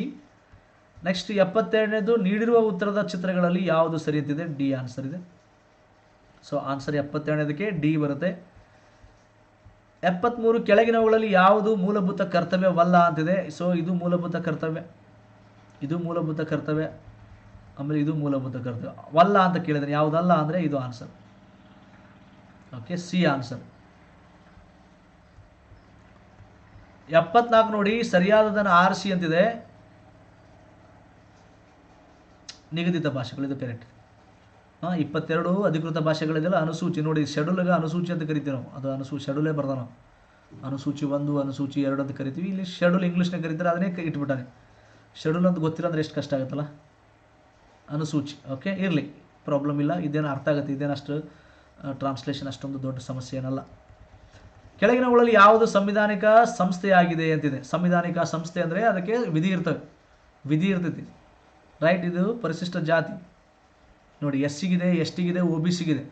ಇದಕ್ಕಿಲ್ಲ, ಇದಕ್ಕಿಲ್ಲ. ಇವು ಯಾವ ಸಂವಿಧಾನಾತ್ಮಕ ಸಂಸ್ಥೆಗಳಲ್ಲ, ಇವೆಲ್ಲ ಶಾಸನಾತ್ಮಕ ಸಂಸ್ಥೆಗಳು. These are statutory bodies. This is A constitutional body. Okay, ಕರ್ನಾಟಕದಲ್ಲಿ ಹೊಸದಾಗಿ ರಚಿಸಲಾದ ಜಿಲ್ಲೆ ಯಾವುದಿದೆ? ಸಿಂಪಲ್ ವಿಜಯನಗರ ಜಿಲ್ಲೆ. ವಿಜಯನಗರ ಜಿಲ್ಲೆ ಹೊಸದಾಗಿ ಸ್ಥಾಪಿಸಿದರೆ. ಭಾಳ ಸರಳ ಇದೆ ಕ್ವಶನ್. QZSS NAVIC BEIDOU ಇವುಗಳು ಏನಂತಿದೆ? ನ್ಯಾವಿಗೇಷನ್ ಸ್ಯಾಟಲೈಟ್ ಸಿಸ್ಟಮ್ ನೋಡಿ. A answer, navigation satellite system. ಇವೆಲ್ಲ ಓದಿರಬೇಕು, ನಿಮಗೆ ಗೊತ್ತಿರಬೇಕು. ಅತ್ಯಂತ ಹೇರಳವಾಗಿರುವ ಹಸಿರು ಮನೆ ಅನಿಲ ಯಾವುದು? ತುಂಬ ಅಬಂಡೆಂಟ್ ಗ್ರೀನ್ ಹೌಸ್ ಅಂತ ಕರಿತೀವಿ. ವಾಟರ್ ವೇಫರ್ ನೋಡಿ, ವಾಟರ್ ವೇಫರ್ ನೀರಾವಿ ಅಂತ ಕರಿತೀವಿ. ಮಾಹಿತಿ ಹಕ್ಕು ಕಾಯ್ದೆಗೆ ಸಂಬಂಧಿಸಿದ ಈ ಕೆಳಗಿನ ಯಾವ ಹೇಳಿಕೆಗಳು ತಪ್ಪಾಗಿದೆ ಅಂತಿದೆ? ಸೊ ನೀವು ಆನ್ಸರ್ ಆಮೇಲೆ ನೀವು ವಿಡಿಯೋ ಪಾಸ್ ಮಾಡ್ಕೊಂಡು ನೋಡಿ. ಬಟ್ ಇಲ್ಲಿ ಯಾವುದೇ ನಿಗದಿತ ಅರ್ಜಿ ನಮೂನೆ ಇಲ್ಲ, ಇದನ್ನು ಸರಳ ಇಲ್ಲ, ಇದು ತಪ್ಪಿದು. ಅದಕ್ಕೂ ಅರ್ಜಿನ ಇರ್ತದೆ, ಒಂದು ಅರ್ಜಿ ಕೊಡಬೇಕು, ಅರ್ಜಿ ಸಲ್ಲಿಸಬೇಕು. ಸುಮ್ಮನೆ ಬಿಟ್ಟಿಗೆ ಯಾವುದೋ ಕಾಗದ ಮೇಲೆ ಹಂಗೆ ನಮಗೆ ಮಾಹಿತಿ ಹಕ್ಕು ಕೇಳಕ್ಕೆ ಬರಲ್ಲ.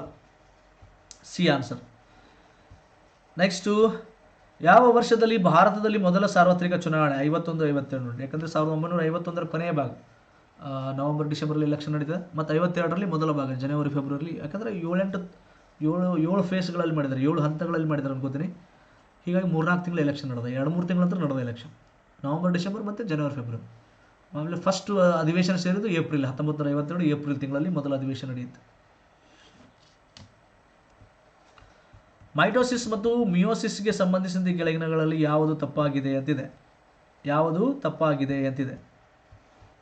ಸಿ ಆನ್ಸರ್ ನೋಡಿ, ಇದು ತಪ್ಪಾಗಿದೆ. ಬರೀ ಇಂಥದ ನೋಡ್ರಿ ಕ್ವಶನ್, ಯಾವುದು ತಪ್ಪಾಗಿದೆ ಯಾವುದು ಸರಿಯಲ್ಲ, ಬರೀ ಇಂಥ ಕ್ವಶನ್ಸ್ ಇದೆ. C answer. LIDAR ಎಂಬುದು ಅಂತಿದೆ, ಇದೊಂದು ರಿಮೋಟ್ ಸೆನ್ಸಿಂಗ್ ವಿಧಾನ. ಎ ಆನ್ಸರ್, ರಿಮೋಟ್ ಸೆನ್ಸಿಂಗ್ ವಿಧಾನ ನಿಮಗೆ ಗೊತ್ತಿರಲಿ. ಓಕೆನಾ? ಭಾರತದ ಸರ್ವೋಚ್ಚ ನ್ಯಾಯಾಲಯವು ಎಷ್ಟು ನ್ಯಾಯಾಧೀಶರ ಅನುಮೋದನೆ? 34. ಆ್ಯಕ್ಚುಲಿ ಫಸ್ಟಿಗೆ ಸ್ವತಂತ್ರ ಸಿಕ್ಕಾಗ 8. ಭಾರತಕ್ಕೆ ಸ್ವತಂತ್ರ ಸಿಕ್ಕಾಗ ಸರ್ವೋಚ್ಚ ನ್ಯಾಯಾಲಯದ ನ್ಯಾಯಾಧೀಶರ ಸಂಖ್ಯೆ, ಜಡ್ಜ್ಗಳ ಸಂಖ್ಯೆ 8 ಇತ್ತು, ಈಗ 34ಕ್ಕೆ ಹೋಗಿದೆ. ಯಾಕಂದರೆ ಭಾರತ ವಿಸ್ತಾರವಾಗಿದೆ, ಜನಸಂಖ್ಯೆ ಹೆಚ್ಚಾಗಿದೆ, 34ಗೆ ಇದೆ ಈಗ. ಅದು ಇನ್ಕ್ಲೂಡಿಂಗ್ ಚೀಫ್ ಜಸ್ಟಿಸ್, ಮುಖ್ಯ ನ್ಯಾಯಾಧೀಶರನ್ನು ಹೊರತು ಒಳಗೊಂಡು. ಕೆಳಗಿನವುಗಳಲ್ಲಿ ಯಾವುದು ಆವರ್ತಕ ಅಥವಾ ಸಾಮೂಹಿಕ ಕೋಷ್ಟಕದಲ್ಲಿ ಕಂಡುಬರುವುದಿಲ್ಲ ಅಂತಿದೆ? C answer, ethereum answer, C answer. ಸರಿಯಾದದನ್ನು ಆರಿಸಿ ಅಂತಿದೆ, ಇವೆಲ್ಲವೂ ತಪ್ಪಿದೆ. ಇದು ಸಿ ಆನ್ಸರ್ ಸರಿ ಇದೆ. 85 ಸಿ ನೋಡಿ. ಸೈಬರ್ ಅಪರಾಧ ವರದಿ ಪೋರ್ಟಲ್ 1930. ಯಾವ ರಾಜ್ಯಗಳು ಏಕಸದಸ್ಯ ಶಾಸಕಾಂಗವನ್ನು ಹೊಂದಿದೆ ಅಂತಿದೆ? ಕೇರಳ. ಏಕಸದಸ್ಯ ಅಂದರೆ ಗೊತ್ತಾಗುತ್ತಾ? ಬರೀ ವಿಧಾನಸಭಾ ಅಷ್ಟೇ. ದ್ವಿಸದನ ಅಂದರೆ ವಿಧಾನಸಭಾ ಮತ್ತು ವಿಧಾನ ಪರಿಷತ್ ಎರಡು ಇರುತ್ತೆ. ಕರ್ನಾಟಕದಲ್ಲಿದೆ, ಉತ್ತರ ಪ್ರದೇಶ, ಆಂಧ್ರ, ತೆಲಂಗಾಣ, ಹೀಗೆ 6 ರಾಜ್ಯಗಳಲ್ಲಿ. ಓಕೆ, ಕರ್ನಾಟಕ, ಆಂಧ್ರ ಪ್ರದೇಶ, ತೆಲಂಗಾಣ, ಮಹಾರಾಷ್ಟ್ರ, ಉತ್ತರ ಪ್ರದೇಶ, ಬಿಹಾರ್ 6 ರಾಜ್ಯಗಳಲ್ಲಿ ದ್ವಿಸದನ ಇದೆ. ಓಕೆ, ಯೂನಿಕ್ಯಾಮ್ರಲ್ ಲೆಜಿಸ್ಲೇಚರ್ ಇದೆ. ಇಲ್ಲಿ ಏಕಸದಸ್ಯ ಅಂತ ಕೊಟ್ಟು, ಏಕಸದಸ್ಯ ಶಾಸಕಾಂಗ ಅಲ್ಲಿದು. ಸದಸ್ಯ ಅಂದ್ರೆ ಏನಿದೆ ಅರ್ಥ? ಸರಿ ಇಲ್ಲ, ಟ್ರಾನ್ಸ್ಲೇಷನ್ ಇದು. ಏಕ ಶಾಸಕಾಂಗ ಅನ್ಬೋದು. ಏಕ ಶಾಸಕಾಂಗ ಅಂದ್ರೆ ಆಗುತ್ತೆ. ಇರ್ಲಿ ತಗೊಳ್ಳಿ, ಅರ್ಥ ಆಗುತ್ತೆ, ಇದೇನು ಸಮಸ್ಯೆ ಇಲ್ಲ. D answer. ಕೇರಳದಲ್ಲಿ ದ್ವಿಸದನ ಇಲ್ಲ, ಬೇರೆ ಉಳಿದ 3 ಆಪ್ಷನ್ಗಳಲ್ಲಿ ದ್ವಿಸದನ ಇದೆ. ಅಂದರೆ ವಿಧಾನಸಭೆ ಮತ್ತು ವಿಧಾನ ಪರಿಷತ್ ಇದೆ. ಕೆಳಗಿನವುಗಳಲ್ಲಿ ಯಾವುದು ಫಾರ್ಥೆನೋಕಾರ್ಪಿಕ್ ಅಂದರೆ ಸೀಡ್ಲೆಸ್, ಬೀಜ ಇಲ್ಲದು ಅಂತ? ಬೀಜ ಇಲ್ಲದೆ ಯಾವುದ್ರಿ? ಬೀಜ ಇಲ್ಲದೆ ಯಾವುದು? ಸೀಡ್ಲೆಸ್, ಬಾಳೆಹಣ್ಣು.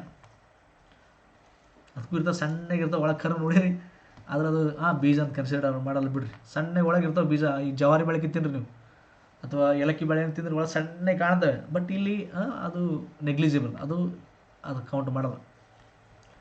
180 ಡಿಗ್ರಿ ನೋಡ್ರಿ. 180 ಡಿಗ್ರಿ ಅಂದರೆ ಇಂಟರ್ನ್ಯಾಷನಲ್ ಡೇಟ್ ಲೈನು. 0 ಡಿಗ್ರಿ ಅಂದರೆ ಪ್ರೈಮ್ ಮೆರಿಡಿಯನ್. 0 ಡಿಗ್ರಿ ಪ್ರೈಮ್ ಮೆರಿಡಿಯನು ಅಥವಾ ಗ್ರೀನ್ವಿಚ್ ರೇಖೆ ಅಂತ ಕರೀತಾರೆ. ಅಂತಾರಾಷ್ಟ್ರೀಯ ಡೇಟ್ ಲೈನ್ 180 ಡಿಗ್ರಿ. ಇಲ್ಲಿ ಕೊಟ್ಟಿರೋ ಪ್ರಶ್ನೆಗೆ ಉತ್ತರ ಆನ್ಸರ್ ಯಾವುದಪ್ಪ ಅಂದರೆ ಡಿ. ನಮ್ಮ ಸೌರವ್ಯದಲ್ಲಿ ಅತ್ಯಂತ ಬಿಸಿಯಾದ ಗ್ರಹ ಯಾವುದಿದೆ? ಆ್ಯಕ್ಚುಲಿ ನಮ್ಮ ಸೌರವ್ಯದಿದೆ ಇಲ್ಲಿ. ನಮ್ಮ ಸೌರವ್ಯದಕ್ಕೆ ಇಲ್ಲಿ ಶುಕ್ರ ಗ್ರಹ, ಅಥವಾ ನಮ್ಮ ಯೂನಿವರ್ಸಲ್ ಅಂತ ಕೇಳಿದ್ರು ಅವನು. ಇಡೀ ನಮ್ಮ ಈ ಇಡೀ ಒಂದು ಖಗೋಳದಲ್ಲಿ ಅತ್ಯಂತ ಬಿಸಿಯಾದದ್ದು ಕೇಳಿದ್ರೆ ಯಾವ್ದು ಹಾಕ್ತೀರಿ? KELT ಅಂತ ಬರುತ್ತೆ. KELT 9b, KELT 9b ಅನ್ನೋ ಒಂದು ಗ್ರಹ ಇದೆ, ಅದು ಅತ್ಯಂತ ಬಿಸಿಯಾಗಿರುವಂಥದ್ದು. ಆದರೆ ಇಲ್ಲಿ ಪ್ರಶ್ನೆ ಏನಿದೆ? ನಮ್ಮ ಸೌರವ್ಯ ಅಂತಿದೆ, ಸೌರವ್ಯದಲ್ಲಿ ಶುಕ್ರ ಗ್ರಹ. ಸರಿಯಾದದನ್ನು ಆರಿಸಿ ಅಂತಿದೆ. ಸೊ ಇಲ್ಲಿ ಉಪ್ಪಿನ ಸತ್ಯಾಗ್ರಹ ಸರಿಯಾಗಿದೆ. ಯಾಕಂದರೆ ಬಂಗಾಳದ ವಿಭಜನೆ 1905, ಭಾರತ ಬಿಟ್ಟು ತೊಲಗಿ ಚಳವಳಿ 1942, ಅಸಹಕಾರ ಚಳವಳಿ 1922. ಇವೆಲ್ಲವೂ ತಪ್ಪಾಗಿದೆ, ಸರಿಯಾಗಿ ಹೊಂದಿಕೆ ಆಗಿಲ್ಲ. ಆದರೆ ಹೊಂದಿಕೆ ಆಗಿದ್ದು ಇದೊಂದೇ, ಉಪ್ಪಿನ ಸತ್ಯಾಗ್ರಹ 1930. ಕ್ಲೋರೋಫಿಲ್ ಯಾವ ಅಯಾನನ್ನು ಹೊಂದಿರುತ್ತದೆ? ಇದೆಲ್ಲ ಹೈಸ್ಕೂಲ್ ಬುಕ್ಕಲ್ಲೇ ನಿಮಗೆ ಸಿಗುವಂಥದ್ದು. ಮ್ಯಾಗ್ನೇಸಿಯಂ. ಕ್ಲೋರೋಫಿಲ್ ಸಸ್ಯಗಳಲ್ಲಿರುವಂಥದ್ದು. ಇವುಗಳಲ್ಲಿ ಯಾವುದು ತಪ್ಪು ಅಂತಿದೆ? 92 ಸಿ ನೋಡಿ, ಸಿಲ್ವರ್ ಕ್ಲೋರೈಡ್ ಗ್ರೇ ಅಂತಿದೆ, ತಪ್ಪಿದು. ಸಿ ಆನ್ಸರ್ ತಪ್ಪು. ಬೆಳಕಿನ ಸಿ ಆನ್ಸರ್. ನೆಕ್ಸ್ಟ್, ಬೆಳಕಿನ ವೇಗ ಎಷ್ಟು ಅಂತಿದೆ? ಬೆಳಕಿನ ವೇಗ ಎಷ್ಟು ಅಂದರೆ 93ಕ್ಕೆ ಬಿ ಆನ್ಸರ್ ಆಗುತ್ತೆ. 3 × 10⁵ km/s ಬಿ ಆನ್ಸರು. ಇವುಗಳಲ್ಲಿ ಯಾವುದು ಅಂತಃಸ್ರಾವ ಗ್ರಂಥಿ ಆಗಿದೆ? ಅಂತಃಸ್ರಾವ ಅಂದರೆ ಎಂಡೋಕ್ರೈನ್ ಅಂತ ಕರಿತೀವಿ, endocrine grain, thyroid. 94 A thyroid. ಇವುಗಳಲ್ಲಿ ತಪ್ಪಾದದನ್ನು 6 ಸಿ ಅಂತಿದೆ. 95 ತಪ್ಪಾದದನ್ನಂತಿದೆ. ಇದು ಲುಮಿನಸ್ ಇಂಟೆನ್ಸಿಟಿ ಏನು ಬರುತ್ತೆ? ಕ್ಯಾಂಡೆಲಾ ಬರಬೇಕಿದು, ಕ್ಯಾಂಡೆಲಾ ಆಲ್ಬಿಡೋ ಅಂತಿದೆ, ಡಿ ಆನ್ಸರ್. ನೆಕ್ಸ್ಟು 96 ಮರೀಚಿಕೆ ಎನ್ನುವುದು ಯಾವುದರ ಪರಿಣಾಮ? ಮಿರೇಜ್ ಅಂತ ಕರಿತೀವಿ. ರಸ್ತೆಗಳಲ್ಲಿ ನೋಡ್ರಿ, ನೀವು ರೋಡ್ ಮೇಲೆ ಹೊಂಟಿರ್ತೀರ, ಅಲ್ಲಿ ಮುಂದೆ ನೀರು ಕಾಣ್ತಾವೆ, ಅಲ್ಲ ನೀರು ಅಂತ ಹೋಗ್ತೀರಿ, ನೀರೇ ಇಲ್ಲ. ಸೊ ಅದಕ್ಕೆ ನಾವು ಅದಕ್ಕೆ ಬೆಳಕಿನ ಒಟ್ಟು ಆಂತರಿಕ ಪ್ರತಿಫಲನ ಅಂತ ಕರಿತೀವಿ. Total internal reflection of light, ಇದನ್ನು ಕೂಡ ಇದೆ. ಇದನ್ನು ಕೂಡ ಹೈಸ್ಕೂಲ್ ಬುಕ್ಕಲ್ಲಿ ಇದೆ, ಎಲ್ಲ ಸೈನ್ಸ್ ಕ್ವಶನ್ಸ. ಓಝೋನ್ ಪ್ರಧಾನವಾಗಿ ಎಲ್ಲಿ ಕಂಡು ಬರುತ್ತದೆ ಅಂತಿದೆ. ಇದು ನೋಡಿ, ಆ್ಯಕ್ಚುಲಿ ಭೂಮಿಯಿಂದ ಫಸ್ಟ್ ಬರೋದು ಯಾವುದಪ್ಪ ಅಂದ್ರೆ ಪರಿವರ್ತನಾ ವಲಯ, ಟ್ರೋಪೋಸ್ಫಿಯರ್. ಅದಾದಮೇಲೆ ಎರಡನೇ ವಲಯ ಯಾವುದಪ್ಪ ಅಂದರೆ ಸಮೋಷ್ಣ ವಲಯ ಅಥವಾ stratosphere. Stratosphere answer, B answer. ಇಲ್ಲಿ ಇಂಗ್ಲೀಷ್ನೂ ಅದೇ ಇದೆ, ಕನ್ನಡಗೂ ಅದೇ ಇದೆ. ಇದು ನಿಮಗೆ ಗೊತ್ತಿಲ್ಲ ಅಂದ್ರೆ ಭಾಳ ಸಮಸ್ಯೆ ಆಗುತ್ತೆ, ಹೌದಾ? ಅದಕ್ಕೆ ನಾನು ಇಂಗ್ಲೀಷ್ ಶಬ್ದಗಳಿಗೆ ಗಮನ ಹರಿಸಿ. ನಾನು ಕ್ಲಾಸ್ ಮಾಡಬೇಕಾದ್ರೆ ಭಾಳಷ್ಟು ಸಲ ಹೇಳಿದ್ದೀನಿ ಇದ್ರ ಬಗ್ಗೆ ಮಾತನಾಡಿನಿ. ಸೊ ಟ್ರಾನ್ಸ್ಲೇಷನ್ ಪ್ರಾಬ್ಲಮ್ ಇದೆ, ದಯವಿಟ್ಟು ಇದರಿಂದ 2-3 ಮಾರ್ಕ್ಸ್ ಕಳ್ಕೊತೀರಾ. ಹೀಗಾಗಿ ಇಂಗ್ಲೀಷ್ ಶಬ್ದಗಳಿಗೂ ಗಮನ ಹರಿಸಿ. ಓದಬೇಕಾದ್ರೆ ಇಂಗ್ಲೀಷ್ ಶಬ್ದಗಳು ನೆನ್ಪಿಟ್ಕೊಳ್ಳಿ. ಇದೊಂದೇ ದಾರಿ, ಬೇರೆ ದಾರಿ ಇಲ್ಲ. ಸಮೋಷ್ಣ ವಲಯ ಅಥವಾ ಸ್ಟ್ರಾಟೋಸ್ಫಿಯರ್ದಲ್ಲಿ ಓಝೋನ್ ಪದರ ನೋಡ್ತೀವಿ. ಓಝೋನ್ ಅಂದರೆ O3, ಬಿ ಆನ್ಸರ್. 2 ಪರಮಾಣುಗಳಿಂದ ಎಲೆಕ್ಟ್ರಾನ್ ಜೋಡಿಯ ಸಮಾನ ಹಂಚಿಕೆಯನ್ನು ಒಳಗೊಂಡಿರುವ ರಾಸಾಯನಿಕ ಬಂಧನವನ್ನು ಏನಂತ ಕರೀತಾರೆ ಅಂತಿದೆ. ಸೊ ಕ್ವಶನ್ ನಂಬರ್ 98ಗೆ ಬಿ, ಕೋವೆಲೆಂಟ್ ಅಂತ ಕರೀತಾರೆ ನೋಡ್ರಿ, ಬಿ ಆನ್ಸರ್, ಕೋವೆಲೆಂಟ್. 99 ಕೆಳಗಿನವುಗಳಲ್ಲಿ ಯಾವುದು ಅಗ್ರೋನೋಲೂಸೈಟ್ ಆಗಿದೆ? Which of the following is an agranulocyte ಅಂತಿದೆ. So 99 B, lymphocyte, B answer, lymphocyte answer. Photon ಯಾವುದನ್ನು ಹೊಂದಿಲ್ಲ ಅಂತಿದೆ? ಚಾರ್ಜ್ ಅನ್ನು ಹೊಂದಿಲ್ಲ. ಆನ್ಸರು ಎ, ಚಾರ್ಜ್ ಅನ್ನು ಹೊಂದಿಲ್ಲ. ಫೋಟಾನ್ ಚಾರ್ಜ್ ಅನ್ನು ಹೊಂದಿಲ್ಲ ಅನ್ನೋದು ನಿಮಗೆ ಗೊತ್ತಿರಲಿ. ಇವು 100 ಕ್ವಶನ್ಸ್ ಇದೆ. ಸೊ ಪಿ ಸಿ 2023 ಡಿಸೆಂಬರ್ 10ರಂದು ನಡೆದಿರುವಂಥದ್ದು HKಗೆ ಸಿವಿಲ್ PC. ಇಷ್ಟು ಕ್ವಶನ್ಸ್ ಕೀ ಆನ್ಸರ್ ಹೇಳಿದ್ದೀನಿ, ಮತ್ತು ಇದ್ರ ಮಧ್ಯೆ ಭಾಳಷ್ಟು ಟ್ರಿಕ್ಸ್ಗಳು ನಾನು ಹೇಳ್ಕೊಟ್ಟಿದ್ದೀನಿ. ಟ್ರಾನ್ಸ್ಲೇಷನ್ಗೆ ಏನು ಮಾಡಬೇಕು, question paper easy, medium, tough ಇವೆಲ್ಲ ನಿಮ್ಗೆ ಹೊಸದಾಗಿ ಹೇಳ್ಕೊಟ್ಟಿದ್ದೀನಿ. ಇವೆಲ್ಲ ನಿಮ್ಗೆ ಯೂಸ್ ಆಗುತ್ತೆ ಅಂತ ಭಾವಿಸ್ತೀನಿ. ನನ್ನ ಚಾನಲ್ಗೆ ಯಾರು ಸಬ್ಸ್ಕ್ರೈಬ್ ಮಾಡಲಿ ಈಗಲೇ ಸಬ್ಸ್ಕ್ರೈಬ್ ಮಾಡಿ, ಒಂದು ಲೈಕ್ ಮಾಡೋದನ್ನು ಕೂಡ ಮರಿಬೇಡಿ. ಲೈಕ್ ಮಾಡಿ ಈಗಲೇ, ಆಮೇಲೆ ಒಂದು ಕಮೆಂಟ್ ಹಾಕಿ, ಸರ್ ಸೂಪರ್, ಭಾಳಷ್ಟು ಹೊಸ ವಿಚಾರಗಳು ತಿಳ್ಕೊಂಡ್ವಿ ಅಂತ ಅನ್ಸಿದ್ರೆ, ಏನಾದರೂ ಸರ್ ವೆರಿ ಗುಡ್ ಸರ್ ಅಂತ ಒಂದು ಟೈಪ್ ಮಾಡಿ. ನಮ್ಗೆ ಖುಷಿ ಆಗುತ್ತೆ, ನಿಮ್ಮ ಕಮೆಂಟ್ ನೋಡಿ ಭಾಳ ಖುಷಿ ಆಗುತ್ತೆ. ಭಾಳಷ್ಟು ಸುಮಾರು 1 ಗಂಟೆ ಆಗಿರ್ಬೋದು ನಾವು ಮಾಡ್ತಾ ಇದ್ದ ಕ್ಲಾಸ್. ಈಗ ಎಷ್ಟು ನಿಮಿಷ ಆಗಿದೆ ಗೊತ್ತಿಲ್ಲ, ಎಷ್ಟು ಅವರ್ ಆಗಿದೆ ಗೊತ್ತಿಲ್ಲ, ಬಟ್ ಈ ಒಂದು ವಿಡಿಯೋ ನಿಮಗೆ ಯೂಸ್ಫುಲ್ ಆಗೋದಂತ ಭಾವಿಸ್ತೇನೆ. ಥ್ಯಾಂಕ್ ಯು ಸೊ ಮಚ್, ಧನ್ಯವಾದಗಳು. ಮತ್ತೆ ಮುಂದಿನ ವಿಡಿಯೋದಲ್ಲಿ ಭೇಟಿ ಆಗ್ತೇನೆ.